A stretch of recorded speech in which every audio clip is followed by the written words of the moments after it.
வணக்கம். நிகழ்ச்சி மூலமாக உங்களை சந்திப்பதில் பெருமகிழ்ச்சி அடைகிறேன். வாழ்க்கையில் வெற்றி பயன் நோக்கி பயணம் செய்து கொண்டு இந்த பயணங்கள் நல்ல முறையில் வெற்றி பெற நண்பின் வாழ்த்துக்கள். நீங்கள் நல்லா இருப்பீங்க. இப்போ இருக்கிறத விட 1000 மடங்கு அதிகமாகும்படி நம்ம சேனைகளின் கர்த்தர் தாமே உங்களை ஆசீர்வதித்து உயர்த்துவராக. நல்லா கவனிச்சுப்பார்கள். வானத்துக்கு பூமிக்கும் சர்வ அதிகாரங்கள் உங்களுக்கு கொடுக்கப்பட்டிருக்கிறது.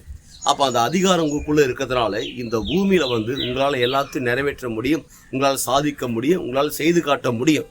என்னால் இது செய்து காட்ட முடியல, என்னால் முடியலன்னு அந்த முடியலன்னு சொல்லாதீங்க. இந்த உலகத்தில் தேவனால் என்ன முடியுமோ அது அவரால் முடியும், உங்களால் என்ன முடியுமோ அது உங்களால் முடியும். அதனால் நீங்கள் செய்ய வேண்டிய ஆற்றல் சக்தியோடு தான் இந்த உலகத்தில் உங்களை தேவன் படைத்திருக்கிறார். அதனால் அவரை விசுவாசிக்கிறவன் அவர் செய்ததை விட பெரிய காரியங்களை செய்து முடிக்க முடியும் என்று தேவன் சொல்லியிருக்கிறார். அப்போ உங்களால் செய்து முடிக்கும், உங்களால் சாதிக்க முடியும். எப்போதுமே முடியாது என்று அதே பேசாதீங்க. உங்களால் முடியக்கூடிய சர்வ ஆற்றல் உங்களுக்குள்ளே வச்சிருக்கிறார். அதில் நீங்கள் நிறைவேற்றி முடிப்பீங்க, உங்களால் சாதிக்க முடியும், உங்களால் மேலே வருவதற்கு நிறைய வாய்ப்புகள் இருக்குது.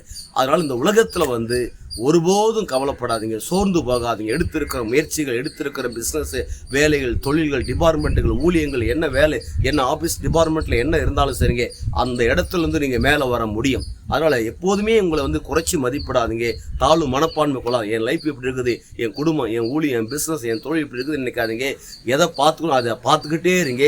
இப்போ இருக்கிற பொசிஷனுடைய அளவை பாருங்கள், எடை போட்டு பாருங்கள். ஆனால் இன்னும் கொஞ்ச நாட்கள்லே அது வேறு லெவலில் மாறப்போகுது பாருங்கள். வெறும் லெவலில் டாப்பில் மாறப்போகிறது, அது உயர்ந்திருக்க போகிறது. எப்படின்னு கேட்குறீங்களா? அவர் சொன்ன வாக்கு தத்துவம் உங்கள் மேலே இருக்குது. என்ன வாக்கு தத்துவம்? நீங்கள் கீழாகதில்லை, நீங்கள் மேலாக இருப்பீங்க. நீங்கள் வாளாக இருப்பதில்லை, நீங்கள் தலையாக இருப்பீங்க.